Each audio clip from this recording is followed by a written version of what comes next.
Well, we have The Legend of Zelda, one of the best gaming franchises ever. Created by Shigeru Miyamoto, The Legend of Zelda has transformed all over the years from the NES, the Super Nintendo, the Nintendo 64, and I think you all know the rest. Now, the latest game that has been announced was the Skyward Sword version. The Wii finally has its own Zelda version.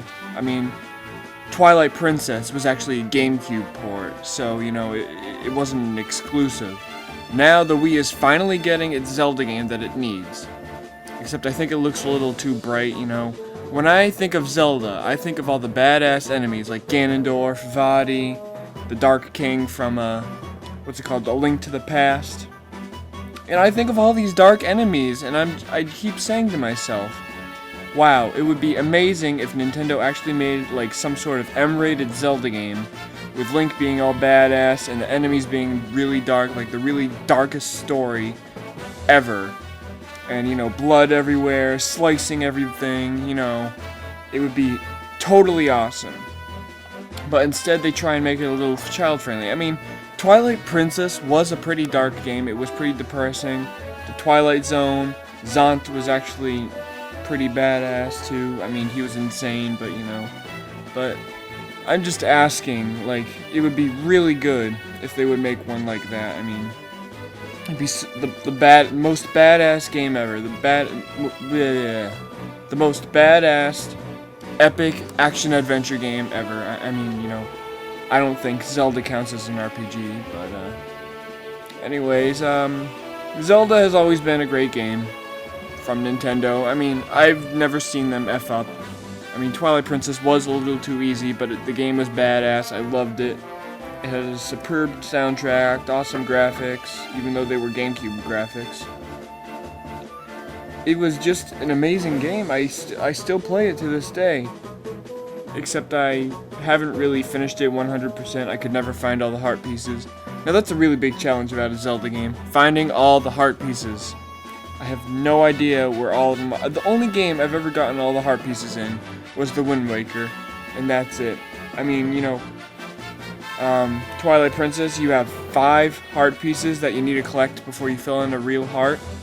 In all the other games, it's just 4. Except Phantom Hourglass and Spirit Tracks, because, they don't have enough data or something like that. So you just collect heart containers instead of heart pieces. Now, the Ocarina of Time is, in my opinion, a great game, but it is overrated. It really is overrated. People think it's like the best game of all time, along with Final Fantasy VII. No, it's wrong. I think they're both way too overrated. I played Ocarina of Time after saying, oh, this is going to be the best game ever. I mean, the graphics were decent for its time. I still love the soundtrack of it. I mean, the Hyrule Hyrule Field theme is actually pretty damn awesome. I love it. And it took me a long time to complete, especially with that water temple and the, what's it called? The time temple, the sand temple, whatever. The spirit temple, that's what it was called. Those temples took me a really long time, especially the water temple. That was like the most confusing temple ever. And I think I finished it maybe, 22 hours, something like that. It was a long game, that's all I know. But, like, the only part I can remember from the whole storyline is when Link transforms into an adult or teenager, whatever, using the Master Sword and meeting the Sage. And the end with Ganondorf. I can't remember, like, anything else. Because, those were, like, the most badass parts. All the other parts, with the owl and, it's just stupid. I mean, why do I keep saying that? Anyways,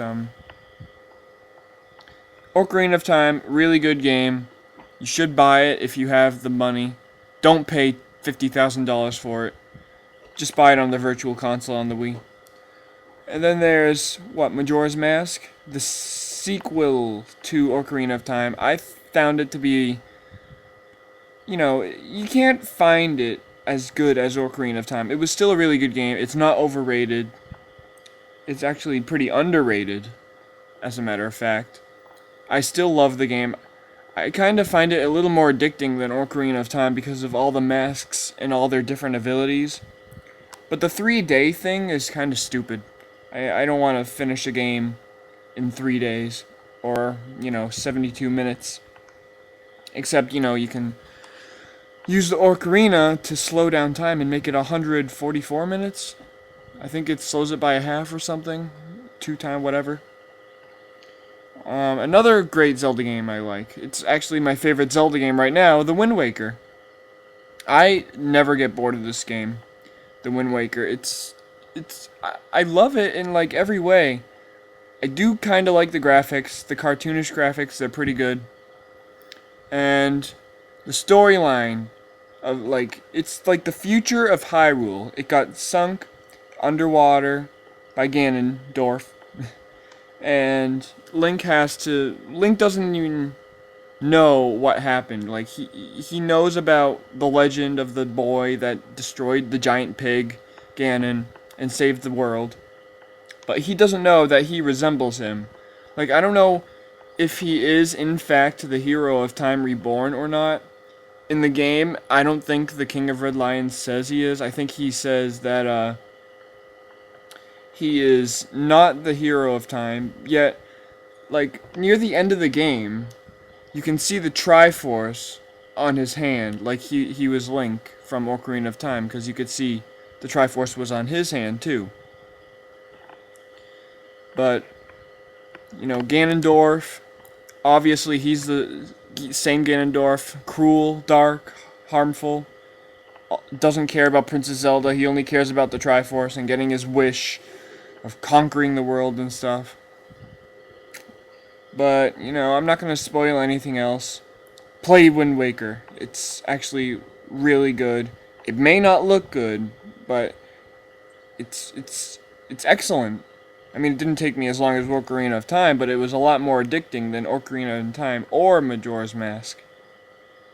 And that's kind of all I have to say about the console Zelda games. Now, I played A Legend of Zelda: A Link to the Past on the Game Boy Advance. It's originally a Super Nintendo game, but I only ever played it on the Game Boy Advance, so I don't know what it was like on the Super Nintendo. I don't know if it's any different or the same thing. But A Link to the Past, it was a really good game. I mean, why take a console game and play it just at home when you can make it a portable game and play it anywhere?